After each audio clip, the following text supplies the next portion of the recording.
Humo y acero.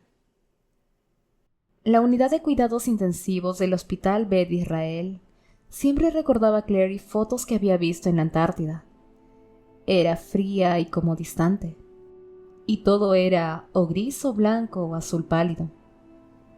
Las paredes de la habitación de su madre eran blancas. Los tubos que le serpenteaban sobre la cabeza y las filas interminables de instrumentos que rodeaban la cama emitiendo pitidos eran grises, y la manta que tenía estirada sobre el pecho era azul pálido. El rostro de su madre estaba blanco. El único color en la habitación era su cabellera roja, llameando sobre la extensión de la almohada como una bandera brillante e incongruente plantada en el Polo Sur. Clary se preguntó cómo se les arreglaba a Luke para pagar aquella habitación particular, de dónde había salido el dinero y cómo lo había conseguido. Supuso que podría preguntárselo cuando él regresara de sacar un café de la máquina expendedora de la fea y diminuta cafetería del tercer piso. Ese café simulaba alquitrán y sabía alquitrán, pero Luke parecía adicto a él. Las patas de metal de la silla chirriaron sobre el suelo cuando Clary la apartó y se sentó lentamente, alisándose la falda sobre las piernas. Siempre que iba a ver a su madre al hospital, se sentía nerviosa y con la boca reseca, como si estuviera a punto de meterse en un lío. Quizá porque las únicas veces que había visto el rostro de su padre de aquel modo, fijo e inanimado, era cuando estaba a punto de estallar enfurecida. «Mamá», dijo. Cogió la mano izquierda de su madre. Todavía tenía la marca de un pinchazo en la muñeca, allí donde Valentine había introducido el extremo de un tubo. La piel de la mano de su madre, siempre áspera y agrietada, salpicada de pintura y trementina, tenía el tacto de la corteza seca de un árbol. Clary cerró los dedos alrededor de los de Jocelyn y sintió que un duro nudo se le formaba en la garganta. «Mamá, yo...» carraspeó. «Luke dice que puedes oírme. No sé si es cierto o no. De todos modos, he venido porque necesitaba hablar contigo. No pasa nada si tú no puedes contestarme. Verás, lo que sucede es que... Volvió a tragar saliva y miró en dirección a la ventana, a la franja de cielo azul visible en el extremo de la pared de ladrillo que daba frente al hospital. Se trata de Simon. Le ha sucedido una cosa, algo que fue culpa mía. Ahora que no miraba el rostro de su madre, el relato le salió como un torrente. Todo él. Cómo había conocido a Jace y a los otros cazadores de sombras, la búsqueda de la copa mortal, la traición de Hodge y la batalla de Renwick, y cómo había averiguado que Valentine era su padre además de ser el de Jace. También le contó acontecimientos más recientes, la visita nocturna a la ciudad de Hueso, lo de la espada Alma, el odio de la inquisidora hacia Jace, y lo de la mujer del cabello ganoso. Y a continuación, habló a su madre de la corte Silly, del precio que la reina había exigido y lo que le había ocurrido a Simon después. Podía sentir cómo le ardían las lágrimas contenidas en la garganta mientras hablaba, pero fue un alivio contarlo, desahogarse con alguien, incluso con alguien que, quizá, no podía oírla. Así que, básicamente, concluyó, lo he fastidiado todo soberanamente. Te recuerdo diciendo que eso de hacerse mayor sucede cuando empiezas a tener cosas que, al recordarlas, desearías cambiar. Imagino que eso significa que ya me he hecho mayor. Es solo que... Yo pensaba que tú estarías ahí cuando lo hiciera. Las lágrimas la hicieron atragantarse justo mientras alguien detrás de ella carraspeaba. Clary se volvió y miró a Luke en la entrada, con un vaso de espuma de poliestireno en la mano. Bajo las luces fluorescentes del hospital, pudo ver lo cansado que parecía. Tenía canas en el cabello, y la camisa de franela azul estaba arrugada. ¿Cuánto tiempo has estado ahí de pie? No mucho, contestó él. Te he traído un café. Le tendió el vaso, pero ella le indicó que lo apartara con un ademán. Odio ese brebaje, sabe a pies. Él sonrió al oír aquello. ¿Cómo puedes tener idea de qué saben los pies? Simplemente lo sé. Se inclinó y besó la mejilla fría de Jocelyn antes de levantarse.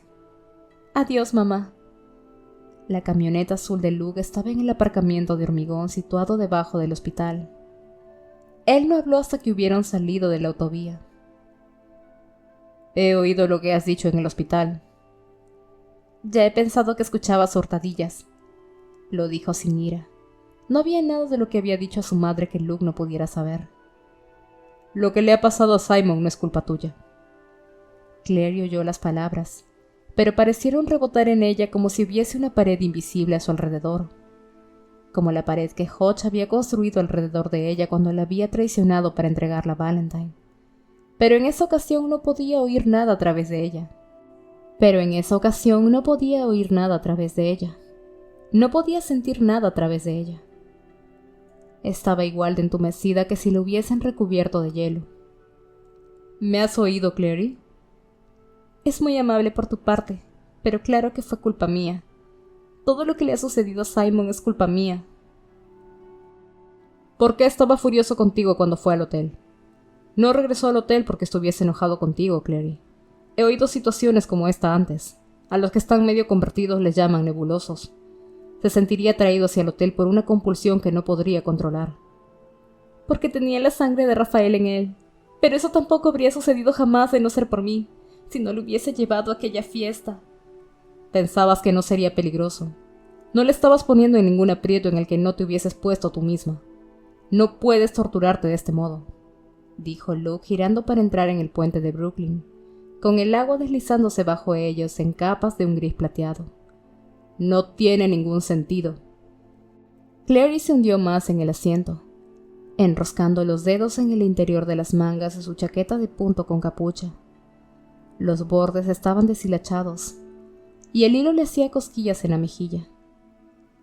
Mira, prosiguió Luke, en todos los años que le he conocido, siempre había exactamente un lugar donde Simon quería estar. Siempre ha peleado como un loco para asegurarse de que conseguía llegar y permanecer allí. ¿Dónde? Donde fuera que tú estuvieses, respondió él. ¿Recuerdas cuando te caíste de aquel árbol en la granja a los 10 años y te rompiste el brazo? ¿Recuerdas cómo les obligó a dejarle ir en la ambulancia contigo hasta el hospital? Pateó y chilló hasta que cedieron. Tú te reíste, dijo Clary recordando, y mamá te pegó en el hombro. Era difícil no reír. Una determinación como aquella en un niño de 10 años es algo digno de ver. Era como un pitbull.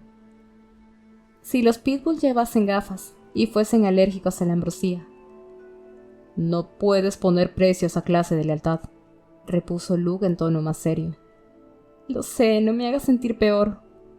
Clary, te estoy diciendo que él tomó sus propias decisiones. Por lo que tú te estás culpando es por ser lo que eres. Y eso no es culpa de nadie ni algo que puedas cambiar. Le contaste la verdad, y él decidió lo que quería hacer al respecto. Todo el mundo puede elegir en algún momento. Nadie tiene derecho a quitarnos esas elecciones, ni siquiera por amor. Pero es justamente eso, explicó Clary. Cuando quieres a alguien no tienes elección. Pensó en el modo en que el corazón se le había encogido cuando Isabel le había llamado para decirle que Jace había desaparecido. Había abandonado el asa sin pensarlo, sin un titubeo. El amor te arrebata la posibilidad de elegir. Es muchísimo mejor que la alternativa. Luke hizo entrar la camioneta en Flatbush. Clary no respondió. Se limitó a mirar por la ventanilla. La zona justo a la salida del puente no era una de las partes más bonitas de Brooklyn.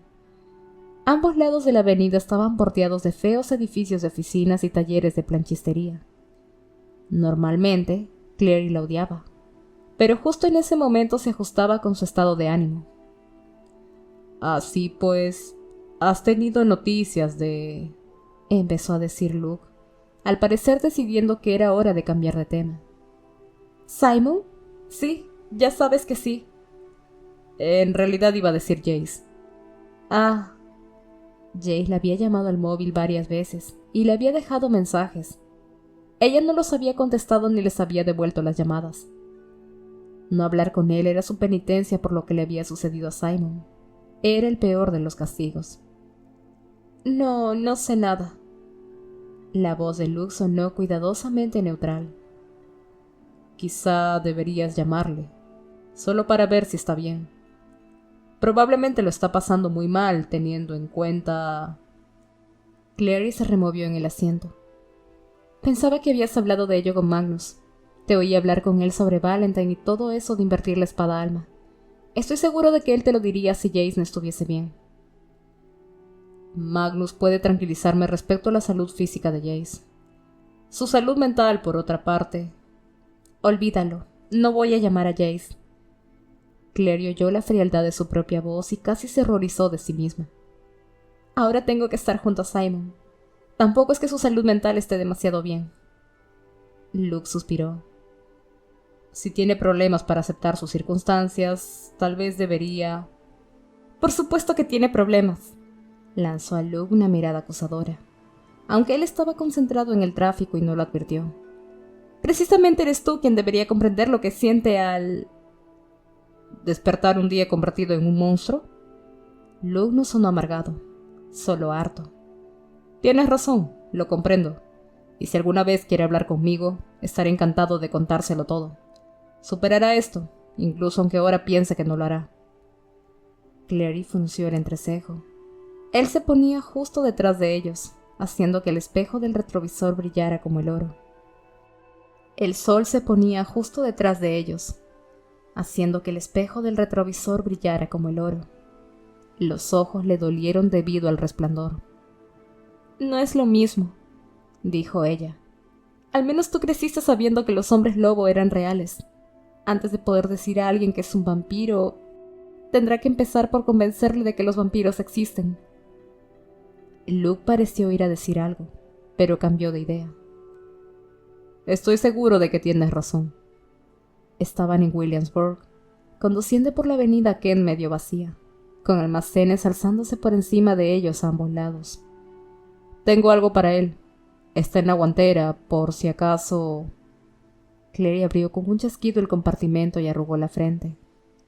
Sacó un reluciente folleto doblado, de los que se colocan en expositores de plástico transparente en las salas de espera de los hospitales. ¿Cómo hablar sinceramente con tus padres?, leyó en voz alta. Luke, no seas ridículo. Simon no es gay, es un vampiro. Sí, pero el folleto trata sobre contar a tus padres verdades difíciles sobre ti mismo, a las que ellos pueden no querer enfrentarse. A lo mejor podría adaptar uno de los discursos, o simplemente escuchar el consejo que ofrece en general. ¡Luke!, lo dijo en un tono tan severo que él paró el vehículo con un sonoro chirriar de frenos. Estaban justo frente a su casa, con el agua del East River centellando oscuramente a su izquierda y el cielo surcando de hollín y sombras. Otra sombra más oscura estaba acurrucada en el porche delantero de Luke. Este entrecerró los ojos. Bajo la forma de lobo, había contado a Clary, su visión era perfecta. Bajo la forma humana, seguía siendo miope. ¿Es ese...? ¡Simon, sí! Ella era capaz de reconocerlo incluso a oscuras. Será mejor que vaya a hablar con él. De acuerdo, yo iré a hacer unos recados. Tengo cosas que recoger. ¿Qué clase de cosas? Él la despidió con un ademán. Cosas de comer. Regresaré en media hora. Pero no se queden fuera. Entren a la casa y cierren con llave. Ya sabes que lo iba a hacer. Clary observó la camioneta mientras ésta se alejaba a toda velocidad. Luego fue hacia la casa. El corazón le latía violentamente. Había hablado con Simon por teléfono unas pocas veces, pero no le había visto desde que lo habían llevado, vacilante y salpicado de sangre, a casa de Luke en las oscuras primeras horas de aquella mañana horrible, para que se limpiara antes de conducirle a casa. Ella había pensado que debería ir al instituto, pero eso era imposible. Simon nunca volvería a ver el interior de una iglesia o una sinagoga. Le había contemplado recorrer el sendero que conducía a la puerta delantera de su casa, con los hombros encorvados como si anduviera contra un fuerte viento. Cuando la luz del porche se encendió automáticamente, él se echó hacia atrás bruscamente. Clary comprendió que se debía a que había pensado que era la luz del sol, y empezó a llorar, en silencio, en el asiento trasero de la camioneta. con las lágrimas cayendo sobre la extraña marca negra de su antebrazo. Clary, había musitado Jace, y había intentado cogerle la mano, pero ella se había apartado de él igual que Simon lo había hecho de la luz. No quería tocarle, jamás volvería a tocarle. Esa era su penitencia, el pago por lo que le había hecho a Simon. En aquellos momentos, mientras ascendía los peldaños del porche de Luke, a Clary se le secó la boca y las lágrimas le hicieron un nudo en la garganta. Se dijo que no debía llorar. Llorar solo haría que él se sintiera peor. Simon estaba sentado en las sombras en la esquina del porche, observándola. Clary pudo ver el brillo de sus ojos en la oscuridad, y se preguntó si antes ya habían tenido esa clase de luz. No podía recordarlo. ¿Simon? Él se levantó con un único y uniforme movimiento grácil que hizo que Clary sintiera un escalofrío en la espalda. Había una cosa que Simon no había sido nunca, y eso era grácil. También había algo más en él, algo distinto. Siento haberte asustado. Simon hablaba con cuidado, casi ceremoniosamente, como si fuesen desconocidos. No pasa nada, es que... ¿Cuánto llevas aquí? No mucho. Solo puedo desplazarme una vez que el sol empieza a ponerse, ¿recuerdas? Ayer saqué accidentalmente la mano como 1 centímetro por la ventana y casi me carbonizo los dedos. Por suerte me curo deprisa. Clary buscó a tientas la llave. La giró en la cerradura y abrió la puerta de par en par. Una luz pálida se derramó sobre el porche. Luke dijo que deberíamos ir adentro. Debido a las cosas desagradables, repuso Simon pasando por delante de ella, que salen por la noche. La salita estaba inundada de una cálida luz amarilla. Clary cerró la puerta tras ellos y corrió los pestillos. El abrigo azul de Isabel todavía colgaba de un gancho junto a la puerta. Había tenido intención de llevarlo a una tintorería para ver si podían quitar las manchas de sangre, pero no había tenido la oportunidad de hacerlo. Lo miró fijamente por un momento, armándose de valor antes de mirar a Simon. Él estaba de pie en medio de la habitación, con las manos metidas torpemente en los bolsillos de la chaqueta. Llevaba vaqueros y una vieja camiseta de I Love New York, que había pertenecido a su padre. A Clary todo en él le resultaba familiar, y sin embargo parecía desconocido.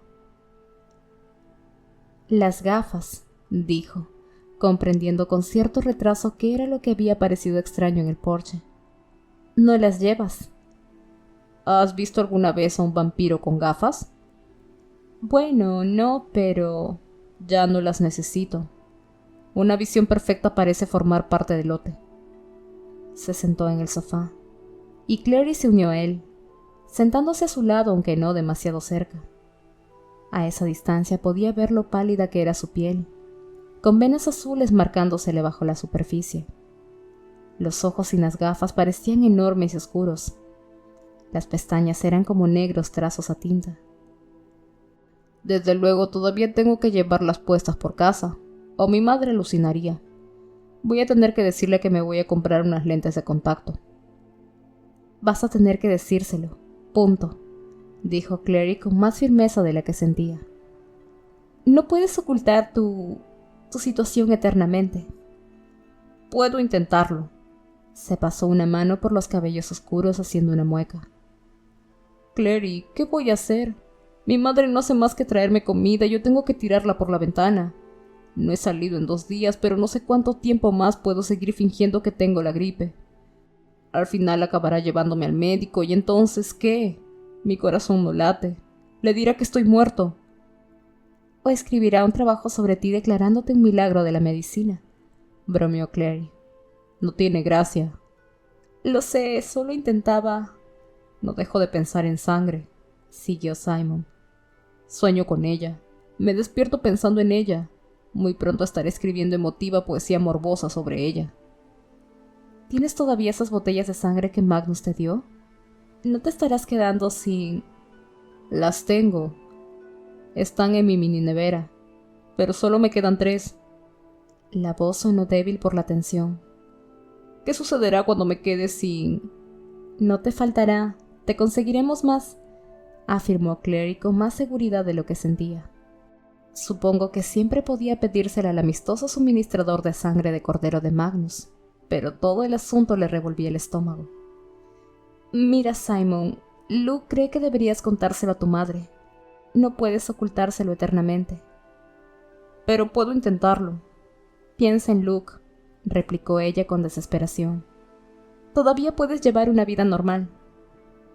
¿Y qué hay de nosotros? ¿Quieres un novio vampiro? Lanzó una amarga carcajada. Porque preveo muchas meriendas románticas en nuestro futuro. Tú bebiendo piña colada sin alcohol, yo bebiendo la sangre de una virgen.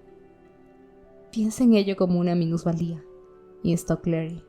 Simplemente tienes que aprender a que tu vida funcione bajo estas circunstancias. Muchas personas lo hacen. No estoy seguro de ser una persona. Ya no. Lo eres para mí, repuso ella. De todas formas, ser humano está sobrevalorado.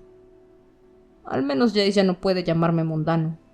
¿Qué es eso?, preguntó reparando en el folleto que Clary tenía enrollado en la mano izquierda. Ah, esto, lo alzó. ¿Cómo hablar sinceramente con tus padres? Él abrió los ojos de par en par.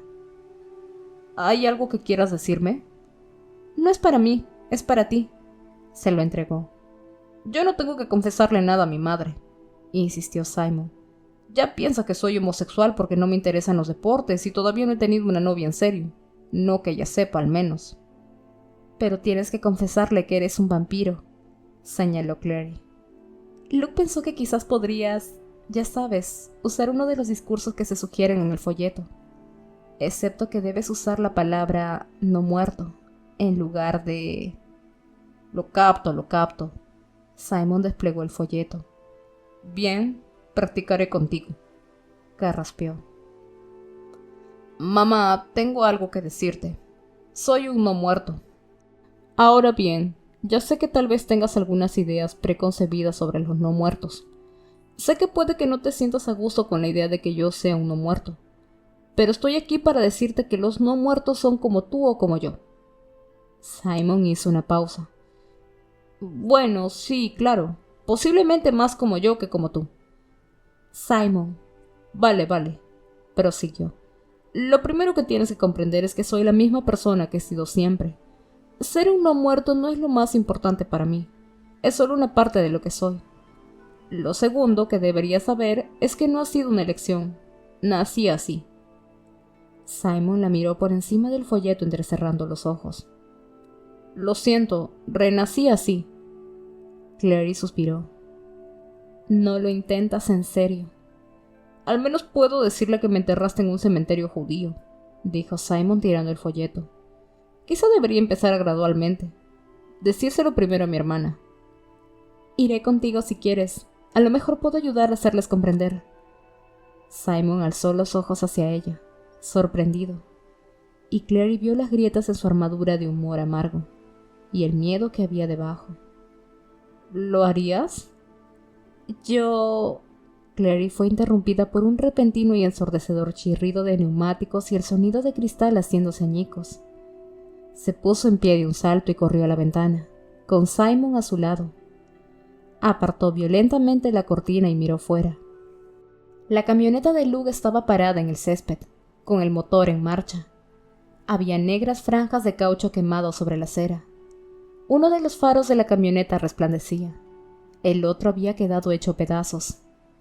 También había una mancha oscura sobre la parrilla del radiador y algo encorvado, blanco e inmóvil, yaciendo debajo de las ruedas delanteras.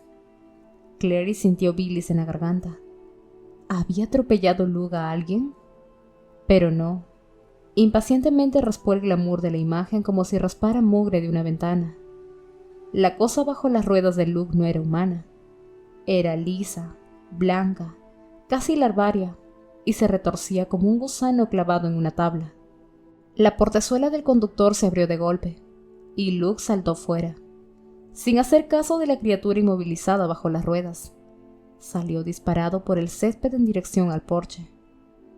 Siguiéndole con la mirada, Clary vio que había una forma oscura tendida en las sombras allí. Aquella forma era humana, pequeña, con cabellos claros trenzados. «Esa es la chica lobo, Maya». Simon sonó atónito. «¿Qué ha pasado?» «No lo sé», respondió Clary agarrando su estela de lo alto de una estantería. Descendieron los peldaños con un golpeteo de tacones y corrieron hacia la sombra donde Luke estaba agachado, con las manos en los hombros de Maya, alzándola y recostándola con suavidad contra el costado del porche.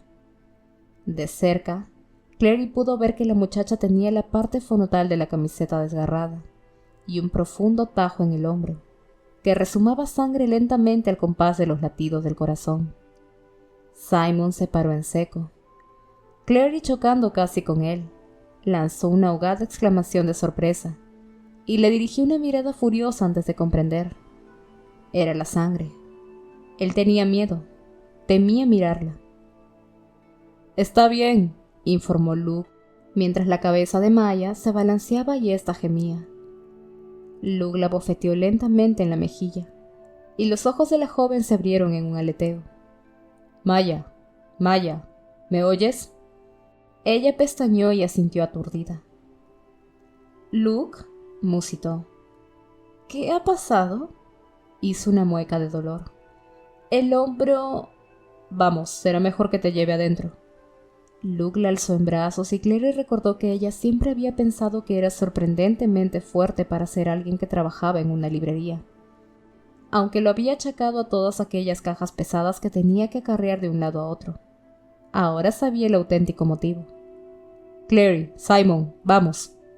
Volvieron al interior, donde Luke dejó a Maya sobre el desvencijado sofá de velvetón gris. Envió a Simon en busca de una manta y a Clary a la cocina por una toalla mojada. Cuando Clary regresó, encontró a Maya recostada en uno de los cojines, con el rostro colorado y febril. Charlaba rápida y nerviosamente con Luke. «Estaba cruzando el césped cuando olí algo podrido como basura. Me di la vuelta y me golpeó». «¿Qué te golpeó?», preguntó Clary, entregando la toalla a Luke. Maya arrugó la nariz. «No lo vi. Me derribó y luego intenté apartarlo a patadas, pero era demasiado rápido». «Yo sí lo he visto», dijo Luke con la voz sin entonación. «Conducí hacia la casa y te vi cruzando el césped. Y entonces lo vi siguiéndote, en las sombras, pisándote los talones. Intenté avisarte a grito desde la ventanilla, pero no me oíste. Entonces te derribó». «¿Quién la seguía?», quiso saber Clary. «Era un demonio Drebak», respondió Luke con voz sombría. «Están ciegos. Rastrean mediante el olor. Subí el coche al césped y lo aplasté». Clary echó una ojeada por la ventana a la camioneta. La cosa que había estado retorciéndose bajo las ruedas había desaparecido, lo que no era nada sorprendente. Los demonios siempre regresaban a las dimensiones de las que procedían cuando morían. «¿Por qué habrá atacado a Maya?», Clary bajó la voz cuando una idea se le pasó por la cabeza. «¿Crees que ha sido Valentine, buscando sangre de hombre lobo para su hechizo? Le interrumpieron la última vez». «No lo creo», contestó Luke ante su sorpresa. «Los demonios Drebak no chupan sangre, y lo que es seguro es que no pueden provocar la clase de caos que viste en la ciudad silenciosa. Principalmente actúan como espías y mensajeros. Creo que Maya simplemente se cruzó en su camino». Se inclinó para mirar a la licántropa, que gemía quedamente con los ojos cerrados. «¿Puedes subirte la manga para que te pueda ver el hombro?». La muchacha loba se mordió el labio y asintió. Luego alargó la mano para subirse la manga del suéter. Tenía un largo tajo justo debajo del hombro, y la sangre se había secado formándole una costra en el brazo. Clary inhaló con fuerza al ver que el irregular corte rojo estaba bordeado de lo que parecían finas agujas negras asomando grotescamente en la piel. Maya contempló fijamente el brazo con evidente horror. «¿Qué son esas cosas?». «Los demonios Drebak no tienen dientes. Tienen espinas venenosas en la boca», explicó Luke. «Algunas de las espinas se han partido en tu carne». Los dientes de Maya habían empezado a castañetear. «¿Veneno? ¿Voy a morir?». «No si actuamos deprisa», la tranquilizó Luke. pero voy a tener que sacarla si te dolerá. ¿Crees que podrás soportarlo?